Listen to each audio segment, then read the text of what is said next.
The value of voluntary distance in human relationships is one of the most underestimated yet fundamentally necessary dynamics for psychological growth, emotional stability, and authentic connection. When someone steps back from you, especially someone you care for deeply, it does not always signify abandonment. It can just as often represent the space required for both individuals to become more whole. Modern culture, obsessed with instant communication and constant validation, teaches people to fear silence and dread absence. Yet it is in silence where real self-awareness forms, and in absence where longing shapes itself into something meaningful. If someone, especially a woman who cares for you, chooses to withdraw her attention, that withdrawal might be a conscious act, not of punishment, but of trust. Trust that you will not collapse without her constant engagement. When two people enter into a relationship, there is an invisible balance between closeness and autonomy, a kind of psychological dance where both individuals must learn when to step forward and when to step back. Voluntary distance is not passive. It is an active, deliberate choice to create breathing room within that relationship dynamic, a room where self-reflection, personal development, and recalibration of desires can occur. Without such space, people risk suffocating each other emotionally, overwhelming one another's identities to the point where they no longer recognize themselves as individuals. Emotional fusion, becoming so intertwined that each person loses their sense of self, leads inevitably to resentment and stagnation. In evolutionary psychology, the concept of delayed gratification ties directly into this idea. If everything is offered immediately, attention, affection, presence, it loses its value. Voluntary distance introduces scarcity into the relationship equation, and scarcity increases perceived worth. This is not a game, it's a foundational psychological principle. When she pulls away, she may not be discarding you, but instead respecting the necessity of reintroducing value through distance. That respect is a form of love that values the long-term health of the relationship over the short-term comfort of constant closeness.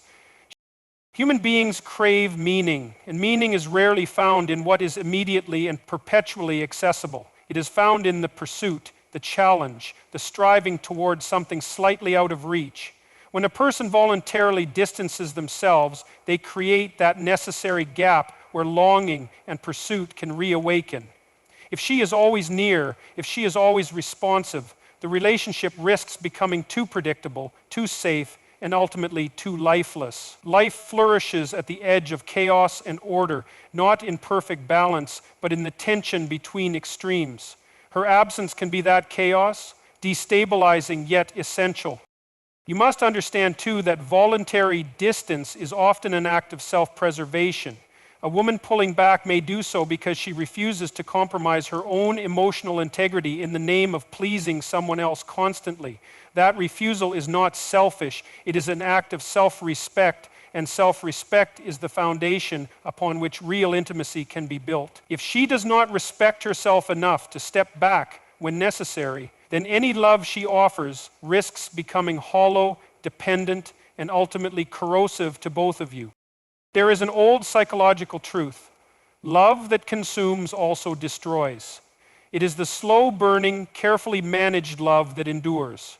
Voluntary distance functions as a kind of emotional regulation valve, controlling the intensity of interaction so it does not boil over into chaos. When she steps back, she might be maintaining that careful balance between passion and preservation. To perceive that as rejection is to misunderstand the mechanics of healthy attachment entirely.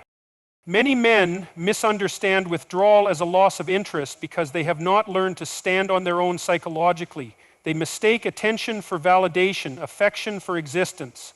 But a man must be capable of being alone without crumbling if he hopes to be worthy of partnership. Voluntary distance gives him that necessary trial, a trial where he either collapses into desperation or rises into self-reliance. If he can weather the storm of silence, he emerges not weaker but stronger, more attractive, more capable of contributing to a relationship rather than draining from it. There is a deeper layer here tied to the idea of boundaries. Boundaries are not walls, they are guides that define where one person ends and another begins. Without them, love becomes not an addition to life, but a form of engulfment. Voluntary distance is how boundaries manifest in real-world behavior. If she chooses to pull back, she is asserting where her limits are. Recognizing and respecting those limits is not a weakness, it is a necessity if you aim to build anything lasting. The very structure of human psychology demands periods of solitude for integration. Experiences, emotions, thoughts, these things require processing time, and that processing often cannot occur in the direct presence of another. Just as a sculptor needs space between each stroke of the chisel, so too does a person need space between emotional interactions to refine who they are becoming. When she steps back, she is giving herself that sculpting room, and in doing so, offering you the same opportunity. Do not misinterpret quiet for void. The quiet created by voluntary distance is filled with potential energy, with possibility. That possibility depends entirely on how you respond. Collapse into bitterness and resentment and you waste the gift. Use the time to solidify your own goals, values, and stability, and you multiply the value of the eventual reunion.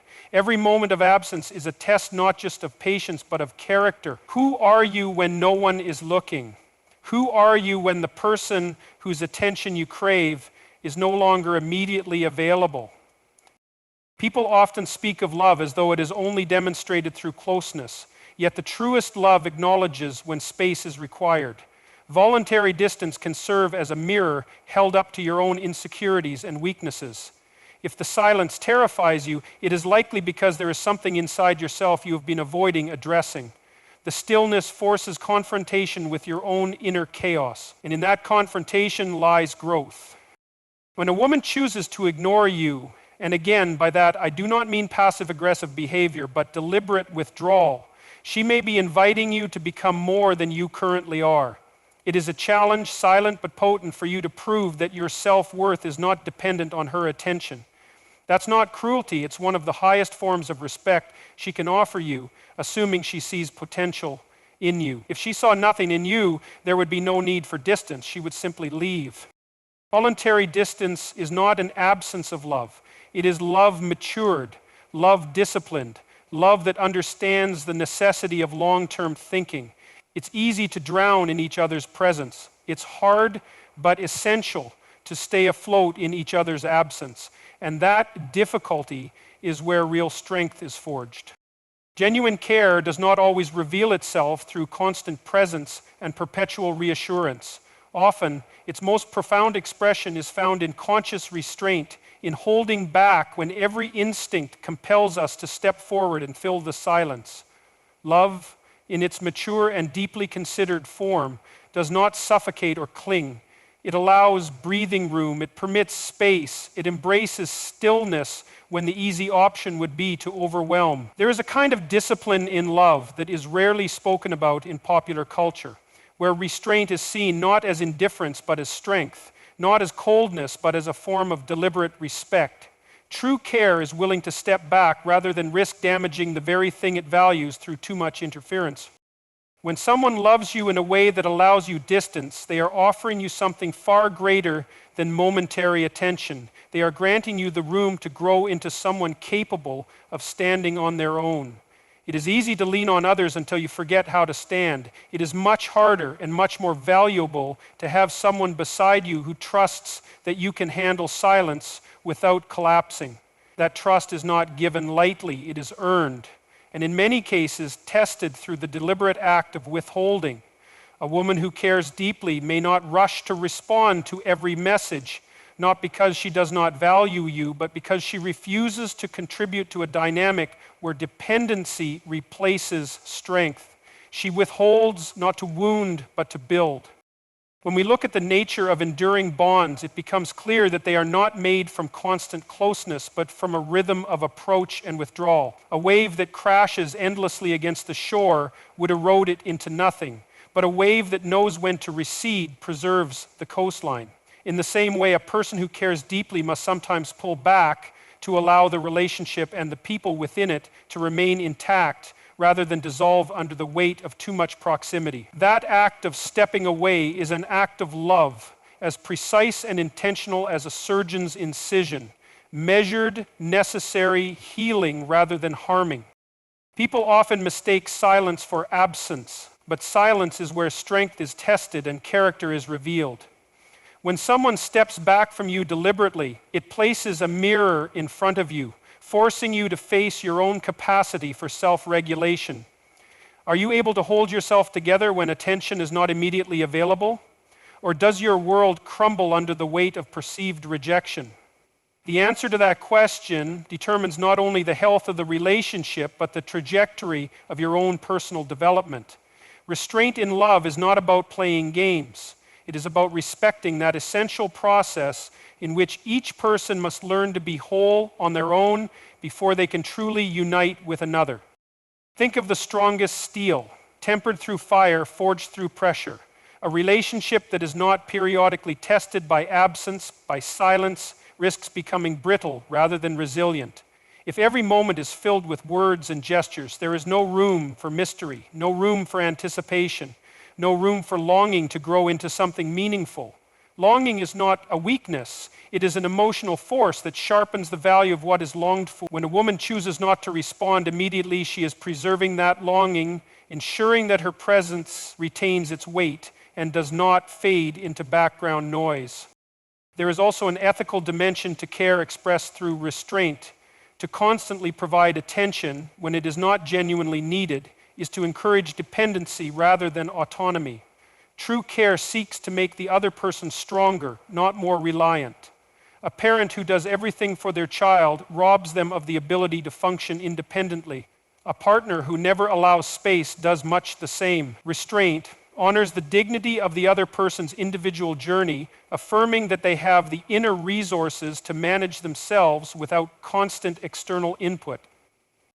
In psychological terms, this form of restraint relates to what is known as secure attachment. Secure attachment is not clinging, it is confidence in both one's own value and the value of the relationship, even in the absence of immediate confirmation. It's the understanding that silence does not equal abandonment and that distance does not equal rejection. The ability to maintain emotional equilibrium without needing constant reassurance is a hallmark of maturity. And it is precisely that maturity that deliberate restraint in love helps to cultivate.